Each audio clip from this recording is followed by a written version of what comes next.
इस सत्र के प्रमुख, इस मंडल के अध्यक्ष सतीश भैया ताठे जी, ये अभियान के प्रशिक्षण अभियान सह संयोजक हमारे मार्गदर्शक नेता महेश सर, हमारे पार्टी के नेता नगर सेवक प्रशांत देसरड़ा जी, राज भैया, हमारे पार्षद राज भैया गौरव जी, राजगौरव वानखेड़े जी, sir ji please छायाताई, Ramdas ji हरणे, भारती ताई, पूजा ताई, सागर भैया इस अभियान वर्ग के प्रभारी हैं, युवराज जी और सभी मेरे कार्यकर्ता बंधु और मातृशक्ति, सबका मैं स्वागत करता हूँ। 7 सत्रों में चलने वाला ये हमारा प्रशिक्षण वर्ग और इसका पहला विषय मुझे दिया गया है भारतीय जनता पार्टी का इतिहास और विकास। मैं बहुत बड़ा लंबा भाषण नहीं करूंगा, मैं आपसे चर्चा करने की मेरी कोशिश रहेगी कि हम सब भारतीय जनता पार्टी से जुड़े हुए ये कमल धारण करके हम समाज में काम कर रहे हैं और जब भी हम समाज में घूमते हैं, कहीं जाते हैं, तो समाज बड़े गौरव से, बड़े शान से हमारे तरफ देखता है कि ये भारतीय जनता पार्टी का कार्यकर्ता है। लेकिन भारतीय जनता पार्टी का समाज में दी हुई मान्यता और भारतीय जनता पार्टी का जो गौरव सारे समाज में, भारतवर्ष में होने जा रहा है, वो क्या केवल चुनाव जीतने के लिए, पार्षद बनने के लिए हो रहा है? नहीं ना, नहीं। और ऐसे पार्टी का जब हम काम करते हैं तो हमें जानकारी होनी चाहिए कि ये पार्टी कैसे बनी, कब बनी, क्यों बनी। पार्टियां तो बहुत है देश में, हम सब जानते हैं कि राजनीतिक दल अगर गिनना चालू करे तो हमारी उंगलियां भी कम पड़ेगी। लेकिन इतने सारे पार्टियों में एक अनोखी पार्टी, कौन सी पार्टी है? भारतीय जनता पार्टी है। और ये भारतीय जनता पार्टी में हम काम कर रहे हैं, हमारा जीवन दे रहे हैं। हर एक यहाँ पे काम करने वाला, मैं नहीं सोचता कि हर एक की चाहत होगी कि मैं पार्षद बनूं, मैं एमएलए बनूं, मैं एमपी बनूं, नहीं चाहते। लाखों करोड़ों कार्यकर्ता जब यहाँ काम करते हैं तो एक विचार को लेके काम करते हैं, राष्ट्र के प्रति सेवा का भाव लेके काम करते हैं। और ऐसा काम करते समय हमें पार्टी की जानकारी होनी चाहिए। मैं नहीं कहूंगा कि यहाँ पे आपको किसी को जानकारी नहीं है, लेकिन कोई नए युवा कार्यकर्ता है, कोई कल परसों जुड़े हैं, ऐसे सबको हमारी पार्टी की जानकारी होना, इसलिए ये सत्र है। तो हमें जब हम भाजपा का इतिहास देखने जाते हैं तब हमें ध्यान में आता है कि भारतीय जनता पार्टी, ये क्या पहले नाम था? क्या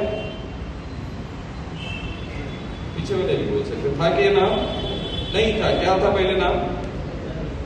जनसंघ था। मैंने कहा ना कि मैं यहाँ पे मेरे को बुलाया तो मुझे पता है कि नहीं, ये आप लोगों से जानकारी लेने के लिए मैं यहाँ खड़ा हूँ। तो आपने मेरे मालूमात को एक अच्छा सपोर्ट किया। तो ये जनसंघ की स्थापना कब हुई थी?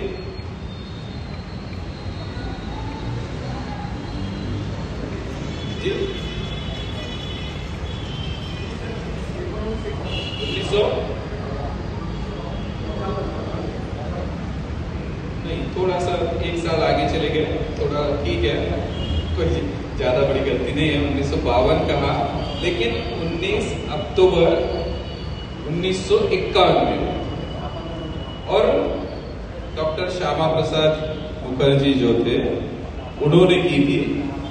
और तब जो हम देखते थे कि कांग्रेस, अखिल भारतीय राष्ट्रीय कांग्रेस का तब बोलबाला था तब की कांग्रेस भी अलग थी कि देश को स्वातंत्र मिलना चाहिए, देश अपना आजाद होना चाहिए, कांग्रेस वालों से मुक्त होना चाहिए। इस भाव को लेके वो कांग्रेस काम करती थी, आज वाली कांग्रेस नहीं, इसमें अंदर है। फिर भी तब नेहरू जी का राज था और नेहरू जी हम जानते हैं कि तब तुष्टीकरण की राजनीति चलती थी, गुटबाजी चलती थी, पाकिस्तान का तब बंटवारा अपना हो चुका था। और ऐसे समय जो बंटवारा होने के बाद जो समझौते हुए थे कि भाई जो पाकिस्तान में अल्पसंख्यक रहेंगे, यानी कौन, तो हिंदू, जैन, सिख, ईसाई, तो इनकी सुरक्षा, इनके जिम्मेदारी वहां के सरकार लेगी, जो यहाँ पे अल्पसंख्यक यानी मुस्लिम रहेंगे उनकी जिम्मेदारी भारत सरकार लेगी। लेकिन ऐसे हो नहीं रहा था और ये बात तब श्यामा प्रसाद मुखर्जी नेहरू सरकार में मंत्री थे और ये बार बार संसद में आवाज उठाते थे कि भाई आप हिंदुओं का संरक्षण करो, जो बातें पाकिस्तान में जो अत्याचार अन्याय अल्पसंख्यकों पे हो रहे हैं उसे रोको। लेकिन नेहरू सरकार, हम सब जानते हैं कि उनका एजेंडा कुछ और था और हिंदुओं को दबाना ये तब की राजनीति थी। और इसी विचार को लेके श्यामा प्रसाद मुखर्जी ने हमारा जनसंघ की स्थापना। लेकिन जनसंघ की स्थापना करने के बाद 1951 में जब ये स्थापना हुई, उस तब के जो इलेक्शन हुए तब मुझे लगता है कितने सीट आए थे, 2 सीटें आई। वो 2 सीटों में नाम किसी को पता है? नहीं, नहीं थे। उड़ीसा और उधर मेरे पास में नहीं है। उड़ीसा और आंध्रा के 2 लोग थे। तो वो सरकार आई, फिर 2 ही लोग अपने सांसद बने थे। उसके बाद हमारा काम शुरू रहा। लेकिन ये जब भी भारतीय जनता पार्टी काम करती थी तब राष्ट्रवाद और अखंड भारत, ये भारत जो है कि अफगानिस्तान, बंगाल, पाकिस्तान, ये सबको लेके जो हमारा एक अखंड भारत था और उसकी एक संस्कृति थी, एक सांस्कृतिकवाद यहाँ पर था, उसे रखना, उसे संभालना, उसका रक्षण करना, इसके लिए इस विषय को लेके तब जो काम शुरू हुआ, तब उसमें 1953 में जम्मू कश्मीर का आंदोलन हुआ। किस लिए था यह आंदोलन? एक देश में 2 निशान, 2 प्रधान, 2 विधान नहीं चलेंगे, नहीं चलेंगे। देखो सोचो, आज अखिल भारतीय राष्ट्रीय कांग्रेस इतना बड़ा संगठन था, इतना बड़ा पार्टी थी, लेकिन 2 सांसद बनाने वाली भाजपा की तब कोई ताकत नहीं थी। फिर भी श्यामा प्रसाद जी जैसे अपने कार्यकर्ताओं ने एक देश में आंदोलन पर खड़ा करने का सोचा और एक देश में 2 प्रधान, 2 निशान, 2 विधान नहीं चलेंगे का नारा 1953 में दिया। और हम सब जानते कि 2000 कब हुआ कश्मीर आजाद? अभी हुआ। यानी इतने सालों में संघर्ष करते हमने ऐसी राजनीति की क्या कि 53 में क्या बोले थे, भूल गए?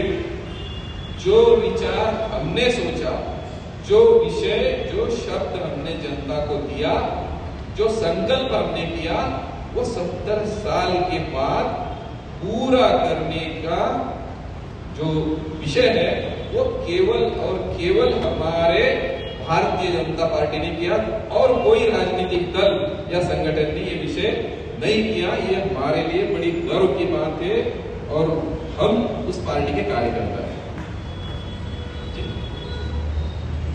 हाँ, 170 और 370 और 35 ये कि जो कश्मीर को एक विशेष राज्य का दर्जा था और वो हमारे भारत से अलग था।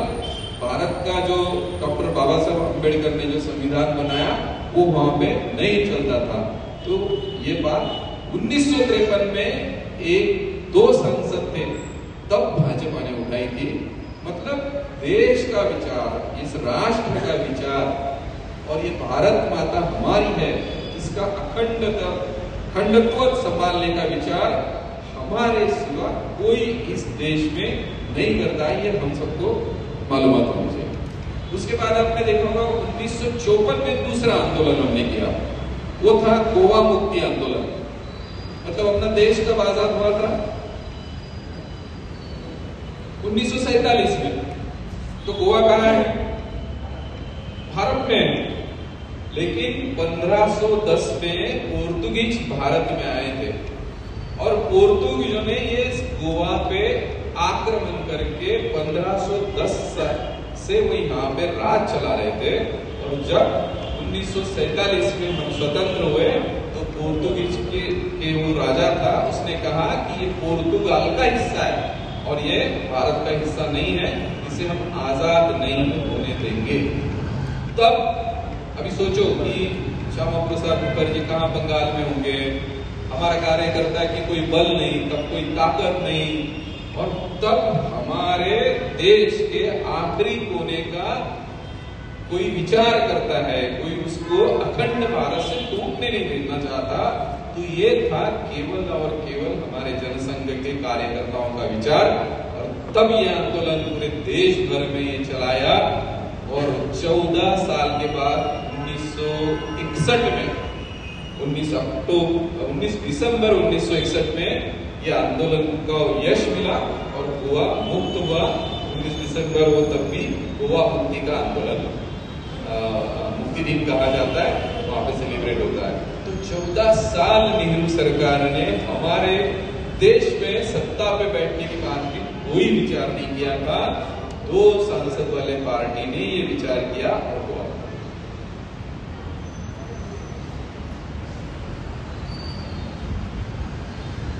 1955 में यानी तभी जगन्नाथराव जोशी जी थे, उनके नेतृत्व में गोवा का आंदोलन हुआ था और संसद में घेराव करके ये सारा आंदोलन देश भर में चल के हमको ये मुक्ति मिली। उसी के बाद 1958 एक नेहरू नून समझौता है। कोई जानता है नेहरू नून क्या है? ये नून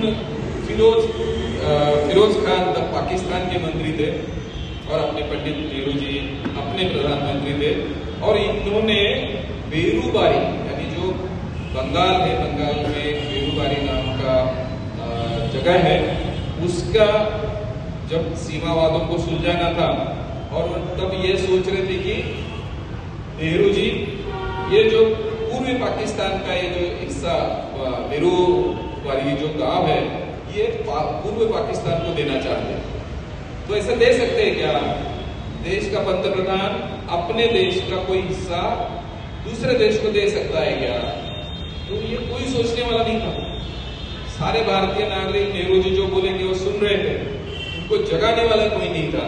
और तब हमारे जनसंघ ने विषय उठाया, कुछ इलाका पाकिस्तान का इधर लेने का और बंगाल का उधर देने का, ऐसा पूरा जो समझौता हुआ था उसके पीछे आंदोलन खड़ा किया। इस आंदोलन में इतना पूरे देश भर में इस विषय को लेकर चर्चा हुई, हर जगह पे रास्ता रोको हुए और इस आंदोलन को फिर सर्वोच्च न्यायालय में गया। तब सर्वोच्च न्यायालय ने कहा कि ऐसा अगर अपने देश का कोई हिस्सा किसी को देना है तो संसद को अधिकार है क्या? तो ये पूछा गया और वहां कहा गया कि संसद को ये अधिकार नहीं है, संविधान में ऐसा कोई प्रावधान है नहीं। तो संविधान का क्या करना चाहिए? संशोधन करना चाहिए। यानी संविधान में उसमें आपको संशोधन करना पड़ेगा और तब 9वां संशोधन तब किया गया और 1960 में ये संशोधन किया और ये हिस्सा अपन नहीं दे सकते। ये जनसंघ के कार्यकर्ताओं के कारण ये केवल हुआ। उसके बाद आया 1959 चीन के द्वारा जो सीमा में घुसपैठ के विरुद्ध आंदोलन खड़ा किया था, चीन हमारे भारत में तब नेहरू जी की वो घोषणा थी, हिंदी चीनी भाई भाई। तो ये बहुत बड़ा प्यारा नारा नेहरू जी का था कि भाई वो भाई है, अपन भाई है। तो ये भाई भाई थे क्या? ये वन वे ट्रैफिक था कि चीन हमारे भारत में घुसता है, हमारे अक्साई चीन पे रास्ता बना लिया, हमको खबर भी नहीं। बहुत दिनों बाद रास्ता बनाने के बाद हमको पता चला कि चीन ने हमारा हिस्सा ले लिया है। तो वो सड़क उन्होंने बनानी थी। तिब्बत में विद्रोह हो गया, तब दलाई लामा भारत में आ गए। तो चीन को बुरा लगा कि भाई ये हम भारत यहाँ पे कोई हस्तक्षेप कर रहा है। तो ये बुरा लगने के बाद वो चीन ने अपने सीमाओं पे गतिविधियां तेज कर दी थी और लड़ाक नेपाल में घुसपैठ की। तो तब हमारे जनसंघ के अध्यक्ष थे देव प्रसाद घोष और युवा नेता थे हमारे अटल बिहारी वाजपेयी। अटल बिहारी ने कहा कि भाई ये गलत है, ये राष्ट्रीय सुरक्षा को खतरा है। क्या है? राष्ट्रीय सुरक्षा को खतरा है कि कोई पड़ोसी चीन हमारे आ रहा है, हमारे बॉर्डर में घुस रहा है और हम कुछ कर नहीं रहे। तो ये एक दिन ये बड़ा मुश्किल हो जाएगा और हमारा देश भी नहीं बचेगा। तो तब ये जो आंदोलन हमने खड़ा किया और नेहरू नीति का विरोध तब जनसंघ ने किया। तब नेहरू जी का अहिंसा और कूटनिरपेक्षता ऐसे जो शब्द लेके वो राजनीति करते थे, वो राजनीति चीन के सामने कोई काम करने वाली है राजनीति थी नहीं। तो तब भी हमने लाल बहादुर शास्त्री जी को इसके कारण बहुत ताकत मिली और उन्होंने चाइना पे जो अटैक करने का या युद्ध करने की जो तैयारी की, तब ये आंदोलन अपने जनसंघ के कार्यकर्ताओं ने जो किया था उसके कारण उनको एक ताकत मिली और ये आगे का युद्ध हुआ।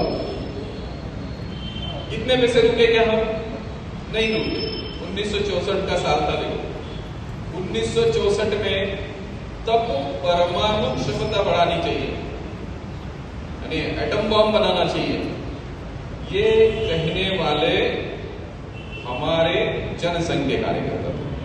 यानी 1962 में चाइना से हम युद्ध हार गए थे और चाइना परमाणु बम बना रहा है, तो हम परमाणु बम नहीं बनाएंगे क्या? हमें जवाब देना होगा, तो हमें भी बनाना पड़ेगा। हथियारों का जवाब हथियारों से देंगे और परमाणु बम का जवाब परमाणु बम से देंगे गुड्डू भाई। तो तब ये 1964 में हमारा जो राष्ट्रीय सम्मेलन होता है, तब वो विजयवाड़ा में हुआ था और वहां पर वार्षिक अधिवेशन में ऐसा ऐतिहासिक प्रस्ताव बनाया गया कि परमाणु बम की जो नीति है वो बदलनी चाहिए और हमें हमारी परमाणु क्षमता बढ़ानी चाहिए। और 1964 में ये परमाणु बम की नीति हमने लाई और आज हम देखते कि हमारी सरकार आज सबसे ताकतवर सरकार। आज कौन सा युद्ध शुरू है? ईरान, इजराइल और अमेरिका। इनके साथ आपने देखा होगा कि जो खबरें आ रही है, तो ईरान ने जो कौन सा कैनाल है वो जहां से शिप आती हार्मुज, तो वहां से जो शिप हमारी आने वाली थी वो सारे दुनिया की उन्होंने रोक दी थी। केवल और केवल भारत की छोटी है। एक दिन पहले पंतप्रधान हमारे इजराइल से मिल के आए, दूसरे दिन युद्ध शुरू हुआ। जब पंतप्रधान हमारे आ रहे तो उनको प्रोटेक्शन कौन दे रहा था? तो फाइटर जेट इजराइल के दे रहे थे।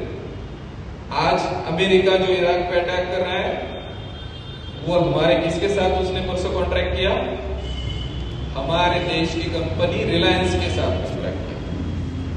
तो ये जो ताकत हमारे भारतीय जनता पार्टी के सरकार की बड़ी हुई है, तो हम जब देखते कि 1951 से हम चले थे और जो विषय हम लेके काम कर रहे हैं, वो विषय कोई हमारा व्यक्ति बड़ा हो, कोई परिवार बड़ा हो, कोई एक एखादा परिवारवाद शुरू हो, इसके लिए कर रहे हैं क्या?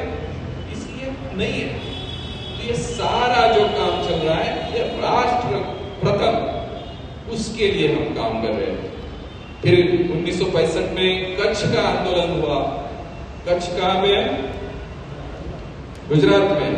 मैं देख रहा हूँ कोई कभी सोया तो नहीं, इसलिए पूछ रहा हूँ।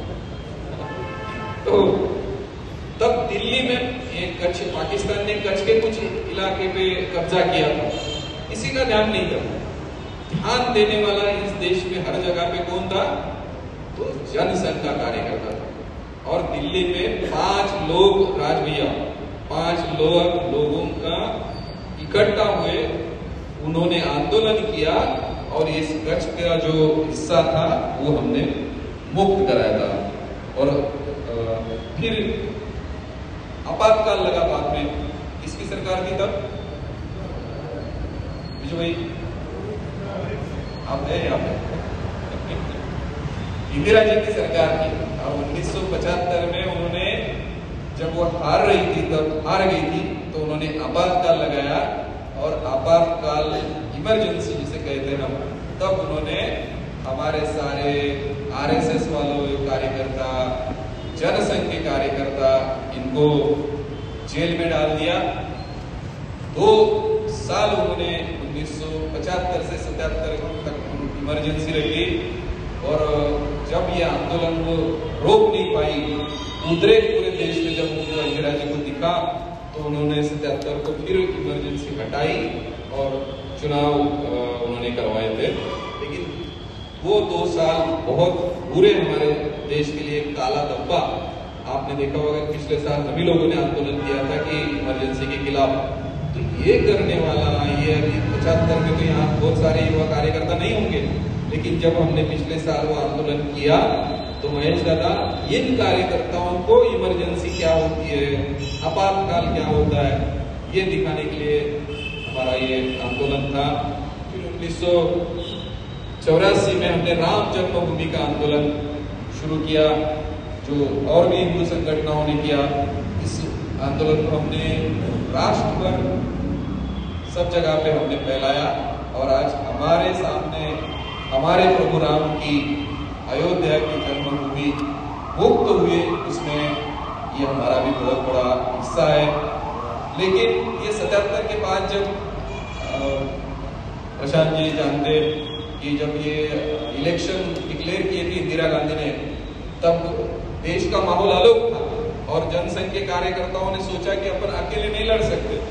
तब जयप्रकाश जी नारायण इनको लेके जनता पार्टी निकाली और इस जनता पार्टी में अपना जनसंघ का विलय किया। कब हुआ ये? 1977 में। तो ये 77 में जनसंघ से हम जनता पार्टी रहे, जनता पार्टी खोल के सब अलग अलग राजनीतिक दल इकट्ठे आए, चुनाव हुआ, उसमें बहुत कोई अच्छा यश हमें मिला नहीं। उसका कारण भी ये था कि तब जब इमरजेंसी थी तो तब ऐसा कहा जाता था कि 2 पार्टियों की सदस्यता नहीं चलेगी, यानी आप आरएसएस के भी सदस्य रहोगे और जनसंघ के भी रहोगे। तो उस पर काफी माहौल देश में विरोधकों ने उठाया था और उसके कारण अपना ये जनता पार्टी में हमारा विलय हुआ। लेकिन वो जनता पार्टी भी 3 साल तक ही चली और फिर 6 अप्रैल 1900 भारतीय जनता पार्टी कब बनी? राजू हो? 6 अप्रैल 1980 में भारतीय जनता पार्टी की स्थापना हुई, जिस पार्टी के आज हम कार्यकर्ता हैं। अटल बिहारी राष्ट्रीय, पहले हमारे राष्ट्रीय अध्यक्ष रहे, लाल कृष्ण आडवाणी तब वो प्रमुख नेता थे। फिर हमने फोर्स घोटाला निकाला, कोयला घोटाला निकाला, 2G का कॉमनवेल्थ घोटाला निकाला। सारे जो भ्रष्टाचार थे कांग्रेस के, इसके लिए भारतीय जनता पार्टी लड़ती रही, पूरे देश भर में जन आंदोलन खड़े किए। ऐसा फिर वो हमारा 2019 का बालाकोट का जो एयर स्ट्राइक हमने किया, वो हमारे लिए बड़ी गर्व की बात थी। 2016 में हमने जो उरी के आतंकियों ने उरी पे जो हमला किया था, तो तो उसका हमने सर्जिकल स्ट्राइक करके हम पाकिस्तान में जाके वहाँ के अड्डे दहशतवादियों के अड्डे उड़ा के आए थे, तो वो हमारे लिए बड़ा गर्व था। ऐसा आज तक हम जो भी काम देश के प्रति, देश का गौरव बढ़ाने वाला जो कार्य चल रहा है, वो केवल और केवल आप जिस पार्टी का काम कर रहे हो, भारतीय जनता पार्टी का ये काम है। ऐसी गौरवशाली परंपरा के हम सारे कार्यकर्ता आगे ये पूरा ये गौरवशाली परंपरा लेके जाने वाले कार्यकर्ता है। इसलिए आज तक हमारा इतिहास में ऐसा रहा कि आप देखते होंगे कि इस पार्टी का नेता उधर गया, उस पार्टी का नेता उधर गया, लेकिन हमारे जनसंघ, भारतीय जनता पार्टी और भारतीय जनता पार्टी का कोई नेता, कोई पद नहीं मिला, टिकट नहीं मिला, स्वीकृत सदस्य नहीं मिला, इसलिए पार्टी छोड़ के कहीं गया नहीं। तो ऐसे पार्टी के आप सारे कार्यकर्ता हैं, ये बहुत अपने लिए गर्व की बात है। और ये सारा विषय हमने गूगल पे, किताबों में, फिर पंडित दीनदयाल जी है, उपाध्याय है, श्यामा प्रसाद मुखर्जी है, इनके जीवन चरित्र हमने पढ़ने चाहिए, समझने चाहिए, ताकि हमें उत्साह आएगा कि कितना देश के प्रति, जैसे मिलिट्री बाउंड्री पे काम करती है, सेना जो बाउंड्री पे काम करती है, वैसा हम देश में काम करते हो। देश की अखंडता, एकता, उसमें बाधा ना आए,